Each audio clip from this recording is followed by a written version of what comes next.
Dear friends, welcome to Secunderabad Coast. Yes. Secunderabad Court too. Yes.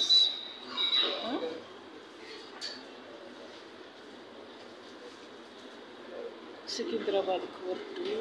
Yes. Welcome to Secunderabad Coast. Welcome to coffee with Chowdary కదా. అబ్బబ్బా ఏదైతే ఏంటి ఇప్పుడు welcome to coffee with Chowdary అంటే మీకు ఫోన్లోకి coffee వచ్చేస్తా. చెప్పండి. ఎస్. నారాయణ చూసి చూడనట్టు వెళ్ళి నారాయణ అల్లాడిపోద్దు. సరే, ఇంతకీ పాయింట్ ఏంటంటే కోర్టుకి వెళ్ళిన వాళ్ళు కాటికి వెళ్ళిన వాళ్ళు ఒకటే అంటారు కదా. ఎస్. దాని మీద మీ అభిప్రాయం ఏంటి?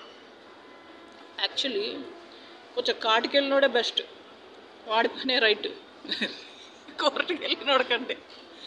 Advocates, judges, staff, typist, short hand అంటే స్టెనోగ్రాఫర్స్, లీగల్ స్టాఫ్ అంటే కోర్టు సిబ్బంది, సూపరింటెండెంట్, అక్కడ క్యాంటీన్ నడిపే వాళ్ళు, వీళ్ళు అదృష్టవంతులు. వీళ్ళ గురించి మీరేం వరి అవ్వద్దు. వీళ్ళ గురించి మీరు పెద్దగా బెంగెట్టుకోకండి. బట్ కోర్టు కేసుల్లో పడి నలిగి పాపం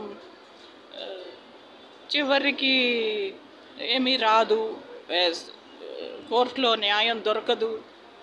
అసలు కోర్టులో న్యాయం ఏంటి? అది న్యాయస్థానం. కోర్టులో న్యాయం దొరకదమ్మా, అది న్యాయస్థానం. న్యాయవాదులు వస్తారు, న్యాయాధిపతి ఉంటాడు, అంతే. ఎవరు చెప్పారు మీకు కోర్టులో న్యాయం దొరుకుతుందని? ఫిలిం బార్డర్ మే ఎలన్ బార్డర్ హై క్యా?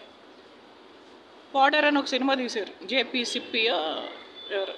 సిప్పి అనుకో. అందులో ఎలన్ బార్డర్ ఉన్నాడా? ఇంగ్లాండ్ కెప్టెన్, క్రికెట్లో ఫస్ట్ ఇది opening batsmen or bowler or ఉట్టి కెప్టెన్. కపిల్ దేవ్ అయితే అన్ని ఆల్రౌండర్. అందరు కెప్టెన్స్ అట్లా కాదు కదా. Every captain can not be Kapil Dev. Is a special person.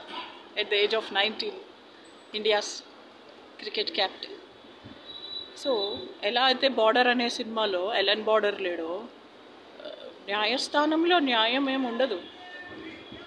So తొందరపడి గుంటూరు శేషేంద్ర శర్మ గారు చెప్పినట్టు రైతులారా తొందరపడి విత్తనాలు చల్లకండి. విత్తనాలు పోతాయి, రైతుకి మన్ను, చేనికి దుమ్ము. కాబట్టి dear friends, don't think you will get justice in court. Thank you.